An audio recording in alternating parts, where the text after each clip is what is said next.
Assalamualaikum warahmatullahi wabarakatuh. Perkenalkan, nama saya Ugi. Jadi dalam video ini sebenarnya kita bahas tentang data frame, tapi di sini kita akan melakukan eksplorasi data dengan menggunakan R. Jadi yang dieksplorasi itu data itu struktur datanya dalam bentuk data frame. Nah, materi dalam video ini teman-teman bisa download gratis ya di website www.startcomma.com. Ini dia.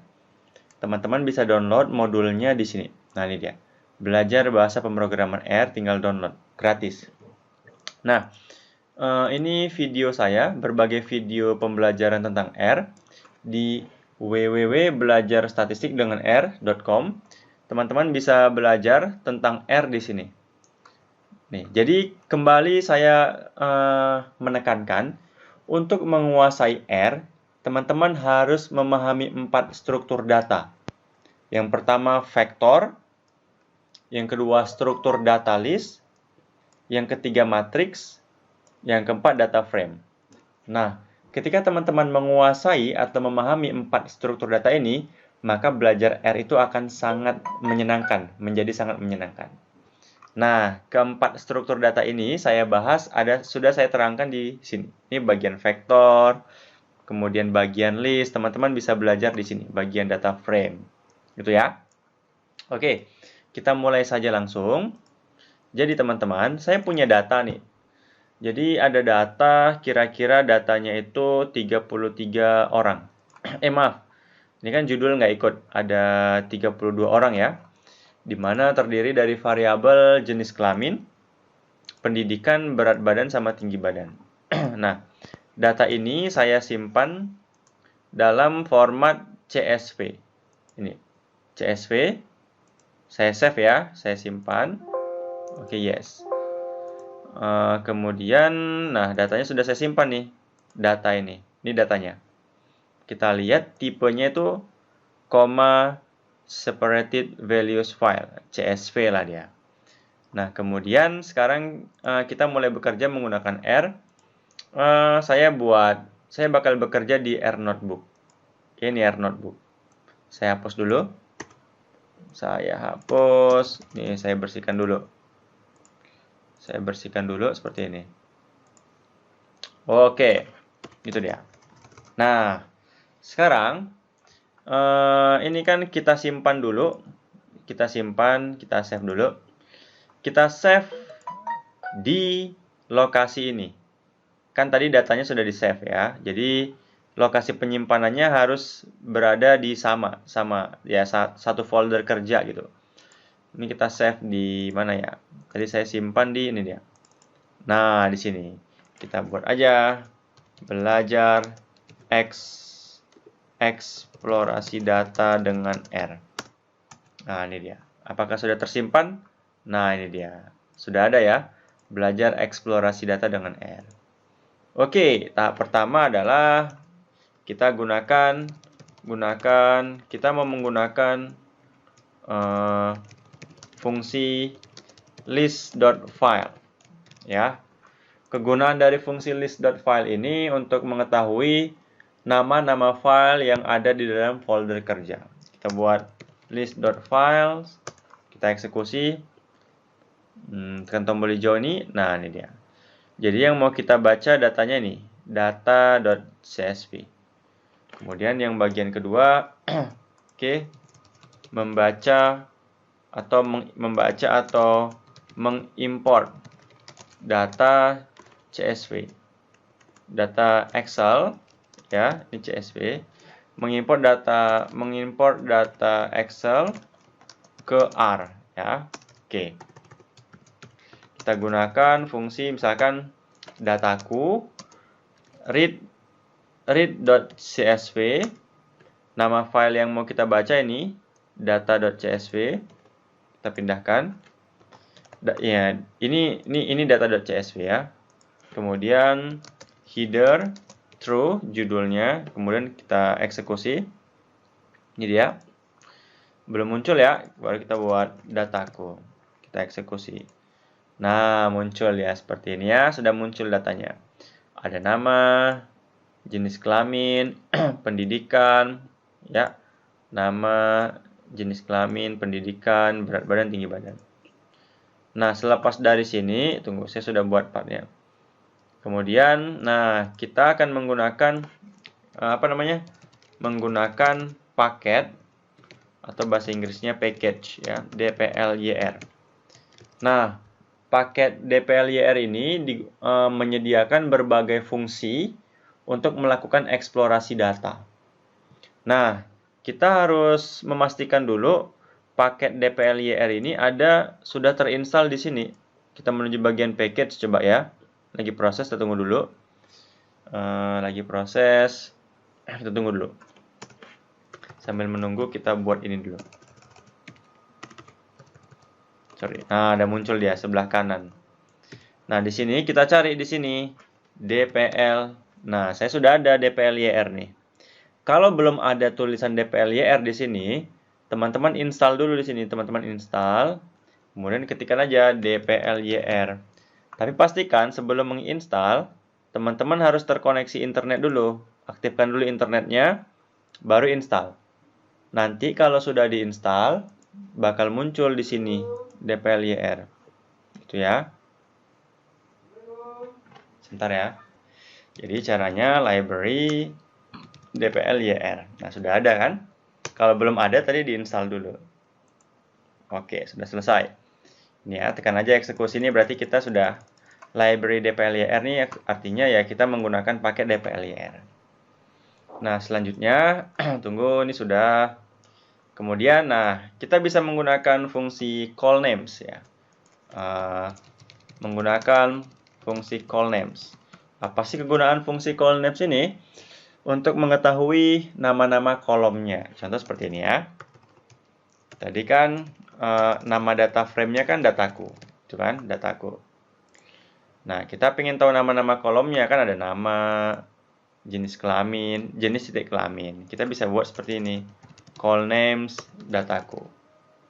Maka kita mendapatkan nama-nama kolomnya. Nih, ada nama, jenis titik kelamin, pendidikan, berat badan, sama tinggi badan.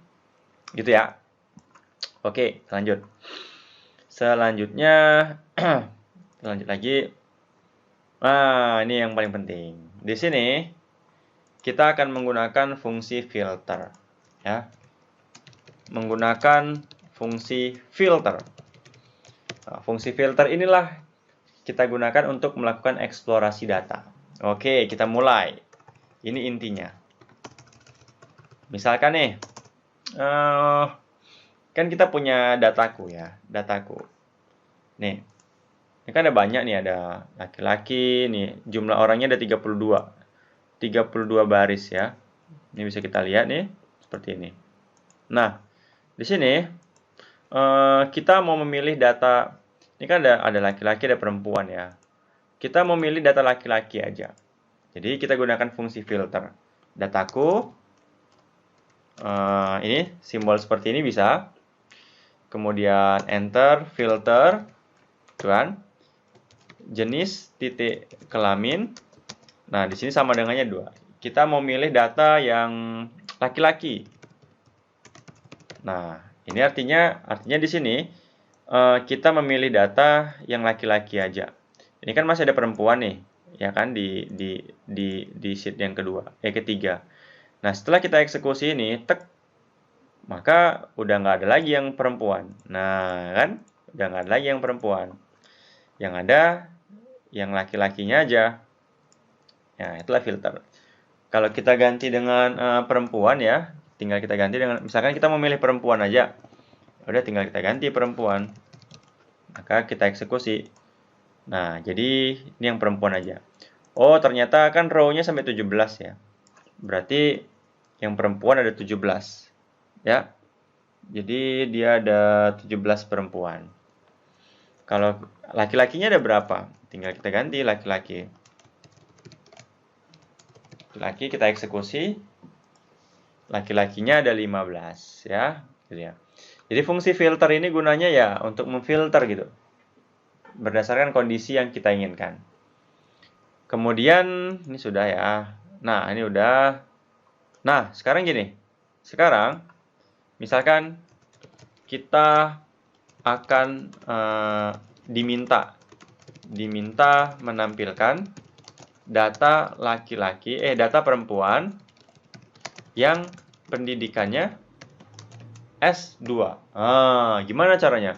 Kita diminta hanya menampilkan data perempuan yang pendidikannya S2. Gimana caranya? Oke, sekarang kita buat lagi ya. Sini R. Dataku seperti biasa. Simbol ini. Filter. Kita diminta menampilkan data perempuan. Berarti jenis kelamin. Kemudian perempuan. Kemudian pendidikannya S2. Kita pengen perempuan pakai dan. Nah, dan gini. Dan pendidikan. Nah, pendidikan S2. Nah, ini dia. Kita diminta hanya menampilkan data perempuan dan yang pendidikannya S2. Kemudian ada berapa orang? Nah, ada berapa orang? Oke, coba kita eksekusi ya. 1, 2, 3. 0, tunggu. Coba dannya hanya ada 1 biji ya. Eksekusi. Nah, ini dia. Dapat deh. Gini ya, dannya 1. Berarti di sini inilah orang-orang yang perempuan pendidikannya S2. Ada berapa orang? Jadi, terdapat 6 perempuan yang pendidikannya S2. Gitu ya, seperti ini. Pertanyaan lagi. Coba Anda tampilkan data laki-laki yang pendidikannya S1 dan S3. Ada berapa orang? Ada berapa orang? Oke, kita coba ya. Gimana caranya? Sini dataku, simbol ini, filter, itu kan? Jenis kelamin, kita pengen yang laki-laki ya. Kemudian dia pengen laki-laki yang pendidikannya S1 atau S3 dan atau. Jadi laki-laki S1 boleh, laki-laki S3 boleh. Jadi kemudian ini jenis kelamin ya. Kemudian di sini dan kemudian di sini ada buka kurung aja, pendidikan sama dengan S1 atau pendidikan sama dengan S3. Nah, inilah dia. Kayak ginilah cara buatnya. Ini artinya kita memilih data ya, datanya itu akan ditampilkan laki-laki. Kemudian laki-laki pendidikannya boleh S1 atau S3. Kita eksekusi. Nah, inilah dia. Jadi ada 10 orang laki-laki yang pendidikannya S1 atau S3. Nah, ini dia. Gitu ya. Kalau kita mau urutkan juga boleh sih sebenarnya. Mungkin kita bisa tambah lagi mengurutkannya. Misalkan ini kan S1, S3, S1, S3, S1. Bisa aja kita S1 dulu biar rapi kayak gini dia. Kita gunakan fungsi arrange. Arrange dari yang mana? Dari pendidikan misalkan. Pendidikan. Gitu ya, pendidikan. Coba kita eksekusi. Nah, kan ini laki-laki S1-nya dulu. Kemudian ini laki-laki baru S3-nya. Atau mau S3-nya dulu, kita tinggal kalau mau S3-nya dulu tinggal gunakan descending gitu ya. Maka akan tampil seperti ini. Nah, S3-nya dulu. Seperti itu ya. Nah, sekarang misalkan lagi contoh lain misalkan. Tolong dong kan tampilkan data yang pendidikannya S2 dan S3. Nah, tolong dong tampilkan data yang pendidikannya S2 dan S3. Itu gimana? Ya udah, tinggal kita gunakannya yang tadi. Gini, pendidikannya S2 atau S3 kok S2 dan atau ya. Di sini berarti dataku gitu kan? Kemudian filter, kemudian pendidikan, gitu kan? Pendidikan sama dengan S2 atau pendidikan sama dengan S3. Coba kita eksekusi. Nah, ini dia. Ya, perempuannya juga ikut dia. Seperti ini dia. Paham ya? Oke. Kita cek lagi apa yang belum ya. Ini udah. Oke, ini udah. Filter lebih lanjut. Ini sudah. Udah. Nah, sekarang lebih kita misalkan nih. Ini ya. Tolong dong tampilkan laki-laki yang laki-laki S1 laki-laki S1 yang berat badannya di atas lebih besar dari berapa ya? Laki-laki S1 yang berat badannya lebih dari 60 kg. Ayo. Kemudian ada berapa orang? Tolong dong tampilkan laki-laki S1 yang berat badannya lebih dari 60 kg. Oke, kita coba. Coba. Di sini dataku ya. Ini. Kita pengen nampilkan laki-laki. Filter berarti. Filter jenis kelaminnya dulu. Kita pengen laki-laki. Kemudian dan. Pendidikannya apa? Pendidikannya S1. Kemudian dan berat badannya di atas 60 kg. Berat badan di atas 60 kg. Oke, ada berapa orang? 1, 2, 3. Tek. Error. Kenapa error? Tunggu kita cek dulu ya. Kita cek. Tapi kalau ini dihapus nggak error kayaknya. Kalau ini berarti kita hanya menampilkan laki-laki yang S1. Oh, tunggu. Error ya. Dia bilang jenis kelamin, filter, laki-laki. Oh ya, sorry, sama dengannya ada 2. Oke. Oke, kita tambah lagi. Dan berat badan, coba eksekusi ya. Nah, berhasil. Ini dia. Jadi, ini kita menampilkan. Jadi, ada 3 orang laki-laki S1 yang berat badannya di atas 60 kg. Ini dia, kan berat badannya di atas 60 kg nih. Siapa? Budi, Firman, sama Wawan. Kalau kita ikutkan juga perempuan, ya kalau perempuan diikutkan ya tinggal kita ganti aja. Kalau perempuan ya tinggal kita ganti di sini perempuan. Perempuan. Oke, seperti itu dia. Enak kan? Berarti ada satu orang perempuan S1 yang berat badannya di atas 60 kg. Oh gitu ya. Berarti perempuan, coba.